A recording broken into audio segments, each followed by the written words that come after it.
আল্লাহ রাব্বুল আলামিন মানুষের কল্যাণের জন্য মানুষের যা কিছু প্রয়োজন সবকিছু একটা একটা করে এভাবে তৈরি করে মানুষের সামনে সবকিছু দিয়ে দিয়েছেন এবং প্রয়োজন মিটিয়ে দিয়েছেন। যার যা প্রয়োজন তা তিনি মিটিয়ে দিয়েছেন।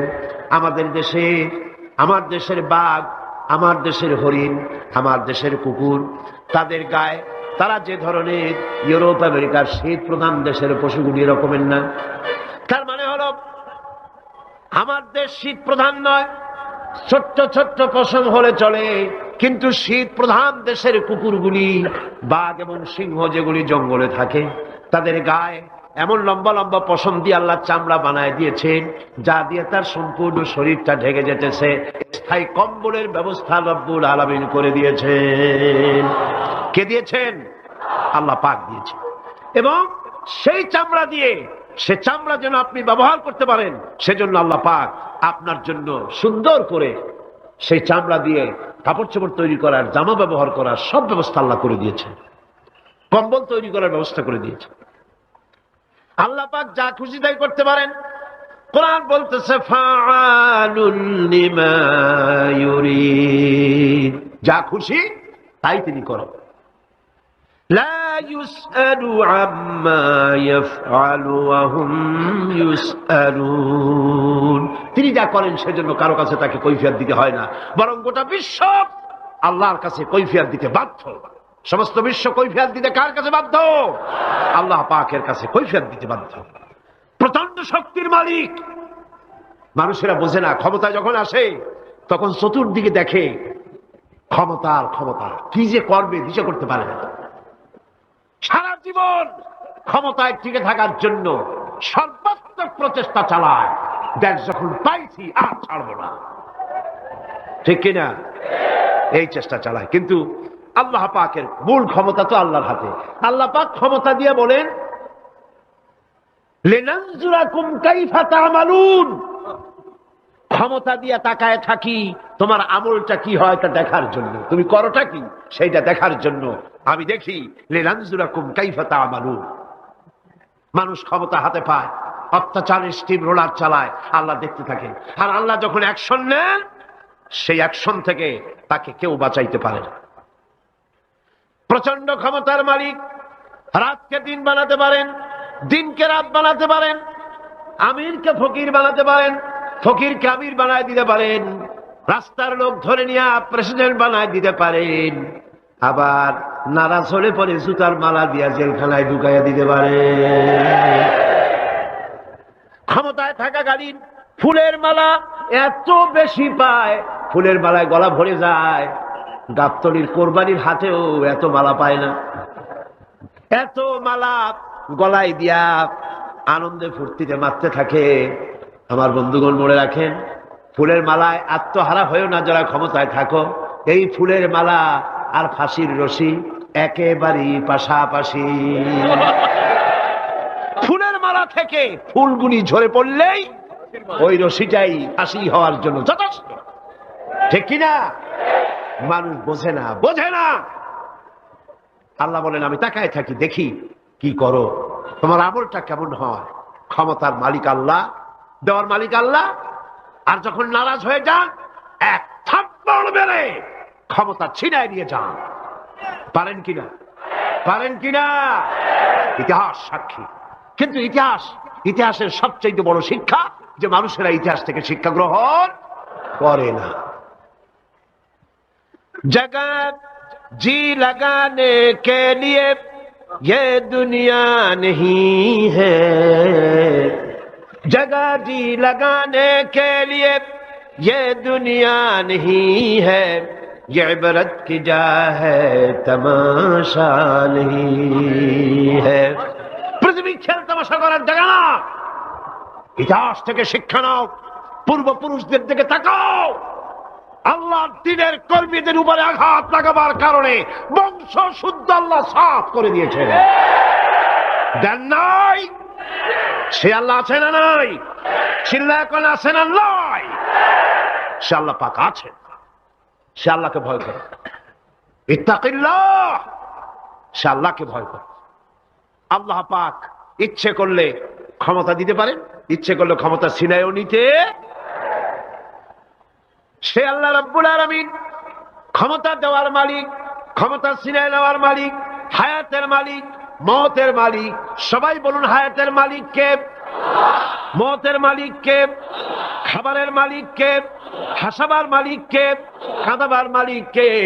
সব কিছুর মালিক কে? আল্লাহ রাব্বুল আলামিন। ইন্নাল্লাহা আলা কুল্লি শাইইন কাদির। সব কিছুই উপরে তিনি ক্ষমতাবান, যা খুশি তাই তিনি করেন। এ হচ্ছে আল্লাহর সৃষ্টি। সবকিছু আল্লাহ সৃষ্টি করেছেন। বরং কাফের বেঈমান যারা অস্বীকার করে আল্লাহ রাব্বুল আলামিন, সেই মানুষেরাই বুঝতে পারে না। বরং মানুষ যা কিছু তৈরি করেছে তা সবই আল্লাহর বানানো জিনিস, তার থেকেই করেছে। কথাটা বুঝে আসে না? মানুষ না বুঝেই বিজ্ঞানকে সবকিছুর প্রশংসা বিজ্ঞানের জন্য করে, বিজ্ঞানের জন্যই প্রশংসা অস্থির হয়ে যায়। যেমন ধরুন, রাজশাহী বিশ্ববিদ্যালয়ে আপনার ছেলে পড়ে, 6 মাস টাকা পয়সা পায় না, ধার খরচ করিয়া তার 6টা মাস চালায়। হঠাৎ করে পিয়ন মানি অর্ডার ফর্ম নিয়ে হাজির, 6,000 টাকা পাঠাইছে বাপে। টাকাগুলি নিয়ে সই করে পিয়নের কদমবুসি করে যে, বাবাজি এতদিন পরে টাকা নিয়ে আসছেন, আপনার প্রতি আল্লাহ রহম করুন। এটা বুদ্ধিমান না বেকুব? বুদ্ধিমান না বেকুব? আরে বেটা, পিয়ন কি তোর বাজান? টাকাকে পাঠিয়েছে, বাবা পাঠিয়েছে, প্রশংসা তার কর। বিজ্ঞানীরা প্লেন বানিয়েছে, বিজ্ঞানীরা গাড়ি বানিয়েছে, বিজ্ঞানীরা কম্পিউটার তৈরি করেছে, প্রশংসা করো সেই আল্লাহ, যে আল্লাহ রাব্বুল আলামিন বিজ্ঞানীর মাথায় বুদ্ধি দিয়েছে। প্রশংসা কর, আল্লাহ পাকের প্রশংসা করতে হবে। হায়াত খালকুল্লাহ, যা কিছু আল্লাহ বলছেন এ সব কিছু আল্লাহর সৃষ্টি। মানুষ কিছুই সৃষ্টি করেনি, শুধু আল্লাহর সৃষ্টি দিয়ে জোড়াতাড়ি দিয়ে বানিয়েছে, ঠিক না? আল্লাহর বানানো জিনিস দিয়ে জোড়াতাড়ি দেওয়া হয়েছে। আল্লাহ পাকের সৃষ্টি তো দূরের কথা, আল্লাহকেই মানতে চায় না। কি বলে? বলে আনসিন ইজ নাথিং। শুনছেন কথা? আনসিন ইজ নাথিং, যা দেখা যায় না তা কিছুই না, মানি না। যার রং নাই, রূপ নাই, ধরা যায় না, ছোঁয়া যায় না, অনুভব করা যায় না, তা মানি না। নাউযুবিল্লাহ। এই কথা দিয়ে তারা আল্লাহরে অস্বীকার করতে চায়। অথচ এই ভদ্রলোকেরা মাধ্যাকর্ষণ না দেখেই বিশ্বাস করে মাধ্যাকর্ষণ আছে, ঠিক কিনা? এই ভদ্রলোকেরা বিদ্যুতের শক্তি দেখেই, বিদ্যুৎকেও দেখে। আপনারা দেখতেছেন বিদ্যুৎ, বিদ্যুতের শক্তি দেখে বিদ্যুৎকে বিশ্বাস করে। বাতাসের প্রচন্ডতা দেখে বাতাসকে অনুভব করে, বিশ্বাস করে। অক্সিজেন চোখে দেখে না, ইথারকে চোখে দেখে না, বিশ্বাস করে। কিন্তু এমনই নাস্তিক, এমনই কপাল পোড়া যে আল্লাহরে দেখা যায় না তাই বিশ্বাস করা যাবে না। এক নাস্তিকের সাথে হযরত ইমাম আবু হানিফা রাহমাতুল্লাহ আলাইহির এক বিতর্ক অনুষ্ঠান হলো। সেই বিতর্ক অনুষ্ঠানে ইমাম আবু হানিফা রাহমাতুল্লাহ আলাইহি পৌঁছতে বেশ দেরি করলেন। নাস্তিক তখন উপস্থিত জনতাকে বলছে, দেখো তোমাদের ইমাম, তোমাদের ইসলামী চিন্তাবিদ যুক্তিতে দুর্বল, সেই জন্য আসতেছে না।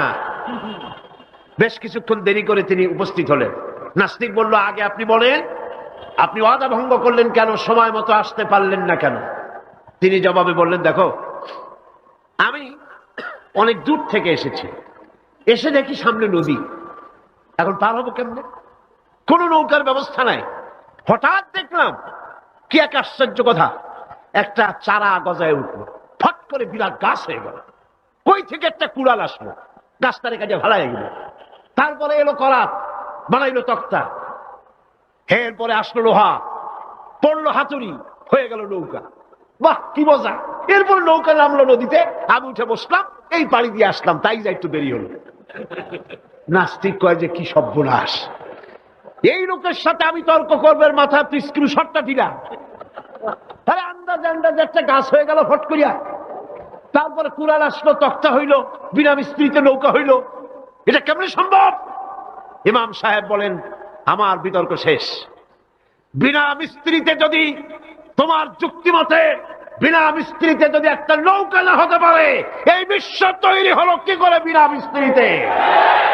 ওই বিশাল আকাশ হলো কিভাবে? এই বিরাট চন্দ্র সূর্য হলো কিভাবে, কি করে তোমার ওই বডি তৈরি হলো?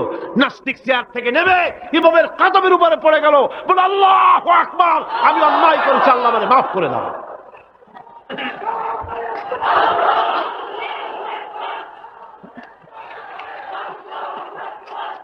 নাস্তিক ঘোষণা করে দিল, লা ইলাহা ইল্লাল্লাহু মুহাম্মাদুর রাসূলুল্লাহ। জোরে সরে বলেন, লা ইলাহা ইল্লাল্লাহু মুহাম্মাদুর রাসূলুল্লাহ, লা ইলাহা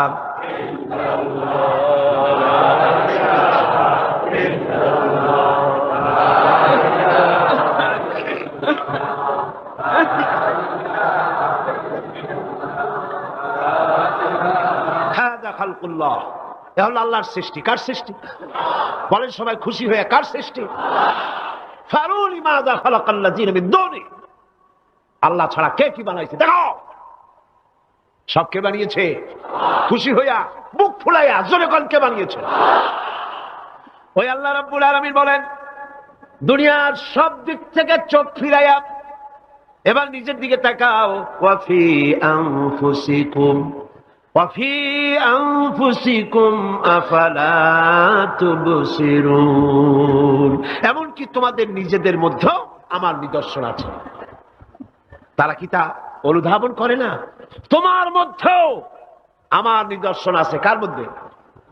আমাদের মধ্যে। কোন কার মধ্যে? আমাদের মধ্যে আল্লাহর নিদর্শন আছে। মানুষ যদি তার নিজের দেহের প্রতি লক্ষ্য করে তাহলে সে মহান আল্লাহ পাকের অসংখ্য কুদরত দেখতে পাবে। যেমন একটি শিশু যখন জন্ম হয় তখন তার হাড়ের পরিমাণ হয় 305টি। 305টি। পরে এগুলি একটা দুটো মিশে গিয়ে পরিমাণ দাঁড়ায় 206টি হাড়। 560টি পেশি দিয়ে এই হাড়গুলিকে বেঁধে রাখা হয় এবং মোট গিরার পরিমাণ দাঁড়ায় 100 গিরা। আপনি কি জানেন আপনার আঙ্গুলের মাথা থেকে বাহু পর্যন্ত কয়টা গিরা আছে? গণবেন কখন? কিলাকিলি করেই তো কুল পান না। দেখেন না গিরা কতগুলা। আঙ্গুলের এই আঙ্গুলের মধ্যেই কতগুলা গিরা। এখানে গিরা, সেখানে গিরা, এখানে গিরা, এখানে গিরা, এখানে গিরা, বাহুতে গিরা। গিরা যদি একটাও না হতো হাতটা হাত হইতো না। হাত কি হইতো? লাঠি। লাঠি হইতো। ভাত খাওয়া যাইতো না। ভাত খাইতে গেলে মাখানো লাগে কিনা? মাখানো লাগে না? মাখাইবেন কি দিয়ে? হাতগুলা আঙ্গুলে গিরা নাই, সব কাঁটা চামচ। আর কেনুতে গিরা নাই, হাত ক্লোজ হবে না, নিজের মুখে আসবে না। দুই হাতের মাথায় একজন বসবে, একজন আর একজনের খাওয়াবে। তাও আবার খাওয়াই দিকে মুখের মধ্যে না গিয়ে নাকের সিধার মধ্যে গিয়ে ঢুকবে। হাসতেছেন? সুবহানাল্লাহ। ওয়াফি আনফুসিকুম আফালা তুবসিরুন। তোমার ভেতরে আমার নিদর্শন আছে, অনুধাবন করো। মানব শরীর এক আশ্চর্য মেশিন। সুবহানাল্লাহ। আশ্চর্য মেশিন। লক্ষ কোটি সেল এবং নার্ভ সেল দিয়ে জটিল মেশিন পত্রের সমন্বয় এই দেহ তৈরি করা হয়েছে। এবং এই শরীরের ভিতরে দুটো মূল্যবান জিনিস আছে। তার একটি হচ্ছে কন্ট্রোল রুম, যাকে বলা হয় ব্রেইন। যেটা কি? ব্রেইন। আরেকটি হচ্ছে জেনারেটর। সেই জেনারেটরটা কি? হার্ট, আপনার হৃৎপিণ্ড। ওয়াফি আনফুসিকুম আফালা তুবসিরুন। লক্ষ্য করো না? কেমনে? তোমার শরীরের দিকে তাকাও না। Brain, control room. হার্টের কাজ হচ্ছে রক্তগুলিকে সার্কুলার করা, রক্তগুলিকে পৌঁছে দেওয়া সর্বত্র। যা খাচ্ছেন সমস্ত খাদ্যগুলিকে রক্ত তৈরি হচ্ছে, হার্টের কাজ হলো এটাকে এইভাবে করে করে পৌঁছে দেওয়া। আর এই রক্তগুলি যদি না পৌঁছায়, শরীরের যে অংশে রক্ত পৌঁছাবে না সে অংশ কি হবে? প্যারালাইজড হবে, অবশ হবে। মাশাআল্লাহ, আপনারা সব ডাক্তার বুঝতে পারতেছেন, কথা বুঝে ফেলতেছেন। আলহামদুলিল্লাহ। রক্ত পৌঁছাবে না, প্যারালাইজড হয়ে যাবে। এই জন্য আল্লাহ কি করেছেন? পায়ের বুড়ো আঙ্গুল থেকে শুরু করে মস্তিষ্কের মাথা পর্যন্ত অসংখ্য নার্ভ, শিরা উপশিরা দিয়ে ভরে দিয়েছেন। কত শিরা, কত উপশিরা! চিকিৎসা বিজ্ঞানীরা বলেছেন মানুষের দেহের ভিতরে যত শিরা এবং উপশিরা আছে সবগুলি যদি বের করে একটার সাথে আর একটা গিরা দেওয়া হয় তাহলে তা এত লম্বা হবে যা দিয়া গোটা পৃথিবী 3 বার ঘোরা যাবে। এই শিরা উপশিরা গুলি যদি ছিঁড়ে ছিঁড়ে শরীর থেকে বের করে করে পাশাপাশি যদি সাজানো হয় তাহলে 3 একর জমিন লাগবে সাজায়া রাখতে। এত শিরা উপশিরা দিয়ে এই পৃথিবী, এই শরীরটাকে আল্লাহ পাক সাজিয়ে দিয়েছেন, গুছিয়ে দিয়েছেন। অসংখ্য শিরা উপশিরা। হার্টের কাজ হলো রক্ত আসতেছে পাঞ্চ করে করে, এভাবে করে করে রক্ত পৌঁছায় দিচ্ছে হার্ট থেকে, তার মাথা থেকে শুরু করে পা পর্যন্ত। হার্ট প্রতি মিনিটে 10 পাউন্ড রক্ত সঞ্চালন করছে। ব্যায়ামের সময় এর পরিমাণ গিয়ে দাঁড়ায় 30 পাউন্ড। এবং এক সময় যদি আপনি আহত হন, অনেকগুলি রক্ত যদি বেরিয়ে যায়, অন্তত 2.5 পাউন্ডের মতো রক্ত আপনার শরীরের মধ্যে সব সময় রিজার্ভ থাকে। কে রাখে? কে রাখে? কে রাখে? এবার আপনার হার্ট যদি দুর্বল হয়, হার্ট অ্যাটাক হয় না? চিটাগাঙ্গে নাও হইতে পারে, নাকি হয়? হার্ট যদি অ্যাটাক হয়, হার্ট অ্যাটাক হয় কেন? হার্টের যেই জিনিস ভেতর দিয়ে রক্তগুলি প্রবাহিত হয়, আর্টারি যেগুলি, এই আর্টারিগুলি যদি অতিরিক্ত চর্বির কারণে, অনেকে তো খায় জম্মের খাওয়া, ডাইনি বাই তাকায় না, সুবহানাল্লাহ, 4 আঙ্গুল কপাল বাদ দিয়ার সব পেট, খাওয়ার সময় বিসমিল্লাহ কয় না, শেষও আলহামদুলিল্লাহ কয় না, খায় আর কয় যা মজা হইছে, খা কুলু ওয়া তামাত্তাউ। পাইকারি দরে খেলে পরে চর্বি হবে। এই চর্বিগুলো গিয়ে হার্টের যে আর্টারিগুলি আছে, রগ আছে, এই রগগুলির ভিতরে চর্বি জমে যায়। চর্বি জমার কারণে রক্ত পাস করতে পারে না, হার্ট অ্যাটাক করে। হার্ট অ্যাটাক করলে পরে রোগী যদি বেঁচে যায় তাহলে বাইপাস অপারেশন করতে হয়। বাইপাস অপারেশন করতে যখন যায় তখন তার জন্য রগ দরকার। ওই যেটা ব্লক হয়েছে ওটা ফেলে দিতে হবে, নতুন আরেকটা রগ লাগবে। এবার আপনি দেখেন আমার আল্লাহর কুদরতের দিকে তাকান। আপনার হার্ট অ্যাটাক করতে পারে, নতুন করে একটা রগের দরকার হতে পারে। এই রগ গরুর রগ দিয়া হবে না, এই রগটা ছাগলের রগ দিয়া হবে না। কোথায় পাবেন রগ? কে দেবে আপনার রগ? আল্লাহ পাক আপনার পায়ের ভেতরে রানের মধ্য দিয়া স্পায়ার রগ সেখানে রেখে দিয়েছেন। হার্ট অপারেশন যখন করা হয় ডাক্তারেরা ব্লক করা হার্ট, ওই রগটাকে ফেলে দিয়া উরুর ভিতর থেকে রগ বের করে কলিজার মধ্যে লাগায়া দেয়। সুবহানাল্লাহ। 2টি মাত্র কিডনি হলে, 1টি মাত্র কিডনি হলে শরীরটা আপনার বেঁচে যায়। আল্লাহ রাব্বুল আলামিন শরীরের ভিতরে 2টা কিডনি দিয়েছেন। কিডনির নাম জীবন। কিডনির নাম কি? কিডনি অচল হলে আপনি অচল হয়ে যাবেন, শরীর ফুলে যাবে, আপনি মরে যাবেন তাড়াতাড়ি করে, রক্ত শূন্যতা দেখা দেবে। কিডনিকে বাঁচায় রাখা প্রত্যেকের জন্য জরুরি। আর কিডনি বাঁচাবার জন্য পানি খাবেন বেশি করে। কি খাবেন? কি খাবেন? পানি। সুবহানাল্লাহ, সুবহানাল্লাহ। এ পানি খান নিয়ামত, পানির অপচয় করবেন না। আমার নবী বলেছেন, প্রবাহমান নদীর ঘাটে বসেও 1 ফোঁটা পানির অপচয় করো না। প্রবাহমান নদীর ঘাটে বসেও পানির অপচয় করো না। সুবহানাল্লাহ। পানি নিয়ামত, পানি খান বেশি করে, কিডনি সচল থাকবে। আলহামদুলিল্লাহ। একটা কিডনি হলে চলে, আল্লাহ পাক 2টি কিডনি দিয়েছেন, একটা বন্ধ হলে যেন আর একটা দিয়ে সে যেন চলতে পারে। সুবহানাল্লাহ। মানুষের শরীরের ভেতরে এই পরিমাণ লেমন আছে যা দিয়া একটা ঘর সাদা বানানো যায়, এই পরিমাণ ফসফরাস আছে যা দিয়া 2500 ম্যাচ বানানো যায়। তোমার শরীরের ভিতরে আমার নিদর্শন আছে। মানুষের এই আশ্চর্যজনক দেহটাকে ঢেকে দেওয়া হয়েছে একটি শ্বেতাতপ নিয়ন্ত্রিত চামড়া দিয়া। সেই চামড়াটা 20 বর্গ ফিট। এই চামড়ার ভেতরে রয়েছে অসংখ্য লোমকূপ। অসংখ্য লোমকূপ দিয়ে এই চামড়াটা তৈরি করে দেওয়া হয়েছে এবং এই চামড়া দিয়ে শীত এবং গরম অনুভব করার শক্তি দেওয়া হয়েছে। 2টি চোখ দেওয়া হয়েছে, শ্রবণের জন্য কান দেওয়া হয়েছে।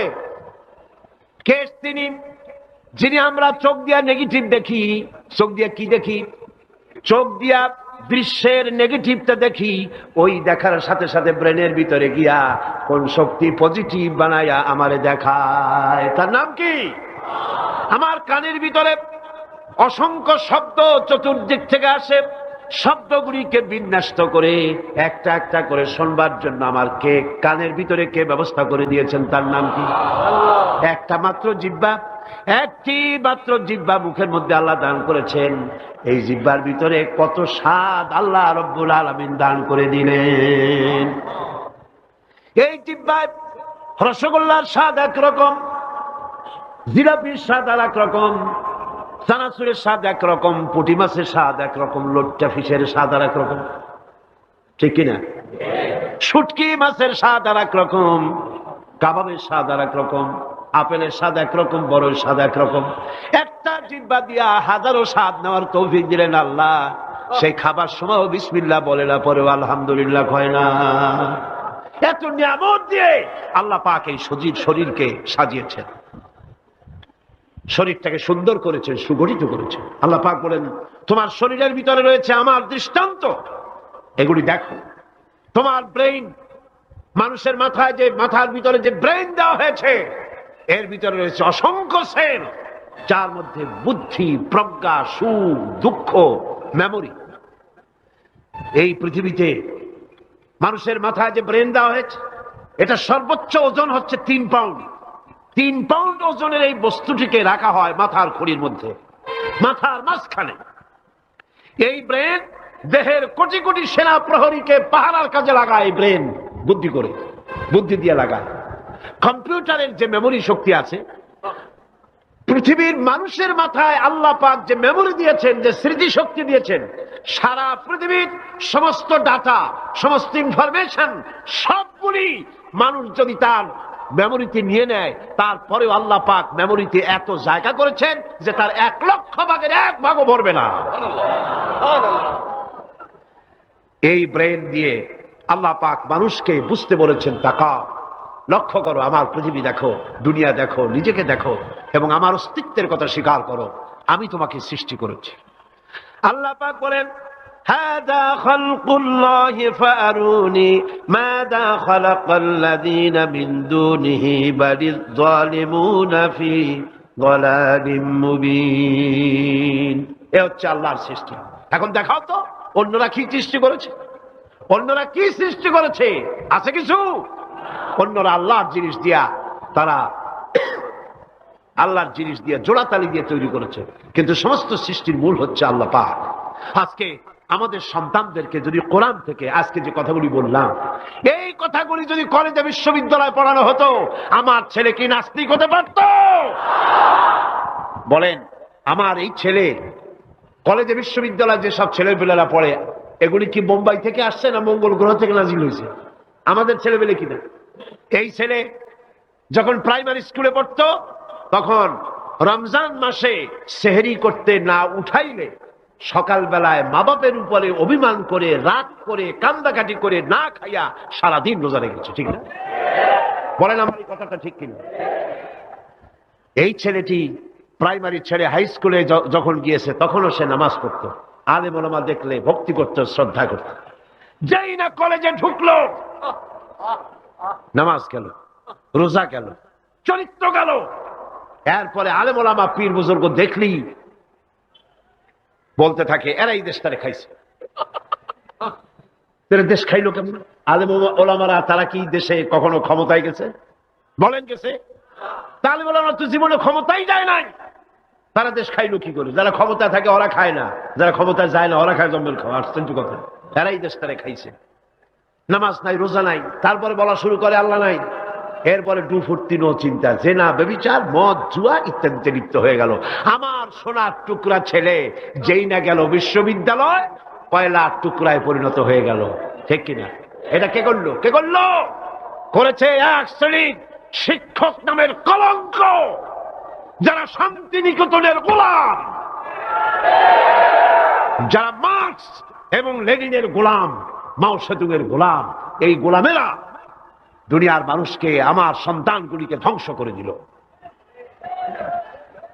আজ যদি আমি আলোচনার শুরুতেই বলেছিলাম, যদি কোরআন এবং সুন্নাহ যদি পড়ানো হতো কলেজ বিশ্ববিদ্যালয়ে, তাহলে আমার এই সন্তানগুলি চোর হতো না, ডাকাত হতো না, জেনাকার হতো না, বদমাশ হতো না, খাঁটি মুসলমান হয়ে বেরিয়ে আসতো, যা দেখলে আমাদের চক্ষু ঠান্ডা হয়ে যেত। যেরকম সুবহানাল্লাহ। সেই ধরনের এই কোরআন ভিত্তিক শিক্ষা ব্যবস্থা বাংলাদেশে চালু হোক, তা কি আপনারা চান? জোরে বলেন চান? যারা যারা চান দু হাত উঁচু করে দেখান।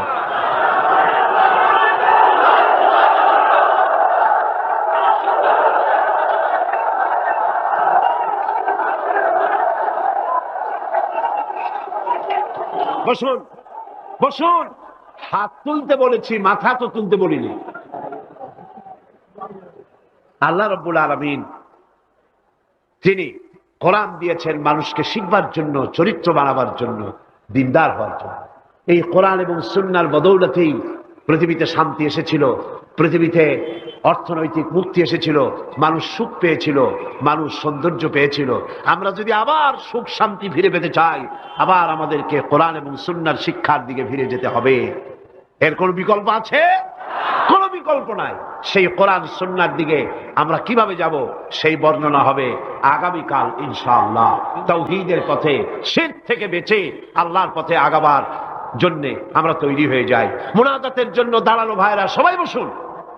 যত ভাই দাঁড়ানো, সমস্ত ভাইয়েরা যার যার জায়গায় বসে পড়ুন, মুনাজাতে শরীক হন। দুই ভাই, দুই অমুসলিম ভাই ইসলাম কবুল করার জন্য এখানে এসেছে। এর একজনের নাম হলো তপন রক্ষিত, হিন্দু ধর্মাবলম্বী। বর্তমান নাম পছন্দ করেছে মোহাম্মদ হোসাইন। আর একজনের নাম শ্রী দীপক চন্দ্র হাওলাদার, এও হিন্দু ধর্মের অনুসারী। বর্তমান নাম পছন্দ করেছে মোহাম্মদ ওমর ফারুক। মাশাআল্লাহ। লা ইলাহা ইল্লাল্লাহু মুহাম্মাদুর রাসূলুল্লাহ। আল্লাহ ছাড়া কোন ইলাহ নাই, মাবুদ নাই, উপাস্য নাই। তিনি এক, যিনি একক। মুহাম্মদ সাল্লাল্লাহু আলাইহি ওয়াসাল্লাম আল্লাহ প্রেরিত রাসূল। জোরে বলো, আশহাদু আল্লা ইলাহা ইল্লাল্লাহু ওয়াহদাহু লা শারীকা লাহু ওয়া আশহাদু আন্না মুহাম্মাদান আবদুহু ওয়া রাসূলুহু। আমি সাক্ষ্য দিচ্ছি আল্লাহ ছাড়া কোন ইলাহ নাই, মাবুদ নাই, উপাস্য নাই।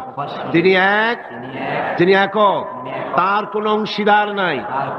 আমি আরো সাক্ষ্য দিচ্ছি মুহাম্মদ সাল্লাল্লাহু আলাইহি ওয়াসাল্লাম আল্লাহর প্রেরিত রাসূল এবং তার বান্দা। সকলকে বলো আসসালামু আলাইকুম। এই দুই তরুণ যুবক একটু আগে মুশরিক ছিল, এখন তারা আমাদের তাওহীদি ভাই।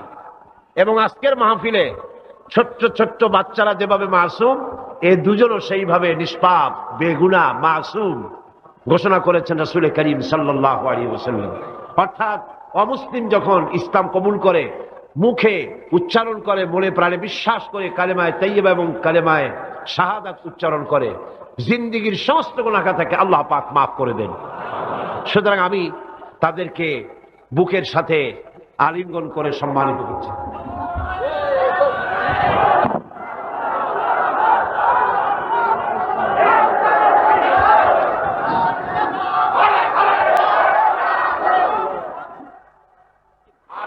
اللهم آمين. ربنا ظلمنا أنفسنا وإن لم تغفر لنا وترحمنا لنكونن من الخاسرين. ربنا لا تزغ قلوبنا بعد إذ هديتنا وهب لنا من لدنك رحمة إنك أنت الوهاب. أي الله تعالى বিশাল এই জনসমুদ্র নিয়ে তোমার দরবারে কোরআনে কারীমের আলোচনা করে হাত তুলেছি, মেহেরবানি করে সওয়াবটুকুন জনাবে মুহাম্মদ রাসূলুল্লাহ সাল্লাল্লাহু আলাইহি সাল্লামের রূহ মুবারকে পৌঁছিয়ে দাও। তাম পৃথিবীর মাটির নিচে যত মুমিন মুমিনাত শুয়ে আছেন তাদের আরওয়ার পরে সওয়াব পৌঁছায় দাও।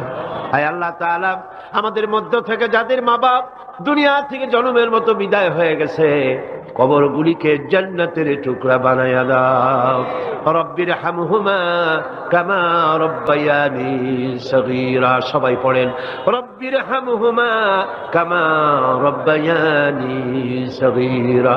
আয় আল্লাহ তাআলা, বিশাল এই মাহফিলে কোরআন শোনার জন্য কোরআনের পাগল মুসলমানেরা, অমুসলিমরা দূরদরাজ থেকে, বিভিন্ন জেলা থেকে, আশেপাশের দেশ থেকে কোরআন শোনার জন্য আসে। আল্লাহ তুমি দয়া করে কোরআনের হেদায়েত আমাদের নসিব করে দাও। আমাদের এই দেশটি কোরআনের শাসন দিয়ে পরিচালিত হয়েছে, এই দৃশ্য আমাদের চোখে দেখার তৌফিক দান করে দিও। হায় আল্লাহ তাআলা, এ বিশাল মাহফিল পরিচালনা করতে গিয়ে ইসলামী সমাজ কল্যাণ পরিষদ প্রতি বছর হিমশিম খেয়ে যায়। সামান্য একটা মেয়ের বিয়েতে কত টাকা লাগে, লক্ষ লক্ষ টাকা সেখানে খরচ হয়ে যায় ছেলে মেয়ের বিয়েতে। আর এত বড় বিশাল প্যান্ডেল, এত লাইট, এত মাইক, এত প্রচার, এত মাইকিং, এত হ্যান্ডবিল, এত পোস্টার, এত মেহমান। আয় আল্লাহ তাআলা, এত ভলেন্টিয়ার, কত বেশি খরচ হতেছে। আল্লাহ তোমার বান্দাদেরকে বোঝার তৌফিক দিয়ে দাও। তোমার দিনদার, ইমানদার, মালদার সমস্ত মানুষদেরকে এই বিশাল মাহফিলে আর্থিক দিক থেকে সহযোগিতা করার তৌফিক দান করে দাও রব্বুল আলামিন। 5 দিন মাহফিলের 2 দিন চলে গেল, আর 3 দিন আমাদের সামনে তোমার কুদরতের আপন কুদরতি নিজাম দিয়া বাকি 3 দিন আল্লাহ তুমি চালাইয়া দিও। এই মাহফিল যেন ঋণগ্রস্ত হয় না, আল্লাহ ঋণ পরিশোধের তৌফিক দান করে দিও রব্বুল আলামিন। সকলকে হেদায়েত নসিব করে দিও। হায় আল্লাহ তাআলা, আমাদের জীবনের রোগ ব্যাধি মাফ করে দিও, আমাদের আশা আকাঙ্ক্ষা জীবনের নেক বাসনা পুরা করে দিও। মা বোনেরা কষ্ট করে আসেন, হায় আল্লাহ মা বোনদের উপরে তোমার খাস রহমত নাজিল করো। আগামী বৃহস্পতিবার মা বোনদের জন্য আলাদাভাবে সকাল বেলায় যে আয়োজন করা হবে, হ্যাঁ আল্লাহ সেখানে চিরগংবাসী সমস্ত মহিলাদেরকে আসার তৌফিক দান করে দিও। তাদের জন্য আলাদাভাবে কোরআনের কথা, হাদিসের কথা তাদের শোনাবার তৌফিক দান করে দিও রব্বুল আলামিন। এই মাহফিল কিয়ামত পর্যন্ত আল্লাহ তুমি কবুল করো। এই মাঠ যারা দিলেন, হ্যাঁ আল্লাহ প্যারেড ময়দান, রজবালি ময়দান যারা ছেড়ে দিল, আল্লাহ তুমি তাদেরকে জান্নাতের ময়দান ছেড়ে দিও রব্বুল আলামিন। কোরআনের কথা আজকে বললাম, কোরআনের শিক্ষার কথা বললাম। আমার জাতিকে, এই দেশের সরকারকে এই কথাটা বোঝার তৌফিক দান করে দাও। ধর্ম নিরপেক্ষ মতবাদ একটি কুফরি মতবাদ, মুসলমানদের জন্য গ্রহণযোগ্য মতবাদ এটা না। এই জিনিসটা তাদের বোঝার তৌফিক দাও।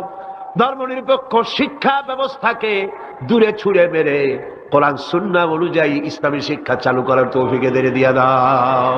আয় আল্লাহ, যে সমস্ত মেহমানদেরকে এখানে দাওয়াত দেওয়া হয়েছে, সমস্ত মেহমান সহি সালামতে তাদের যাতায়াতের ব্যবস্থা করে দিও এবং তাদেরকে সুন্দর করে উপস্থাপনা করার বলার তৌফিক দান করে দিও রব্বুল আলামিন। তুমি আমাদের দিলের সমস্ত নেক কামনা পুরা করো এবং আমাদেরকে তোমার খাঁটি গোলামদের মধ্যে শামিল করো রব্বুল আলামিন। কিয়ামতের দিন তুমি মেহেরবানি করে আমাদেরকে তোমার গোলাম হিসাবে কবুল করে নিও।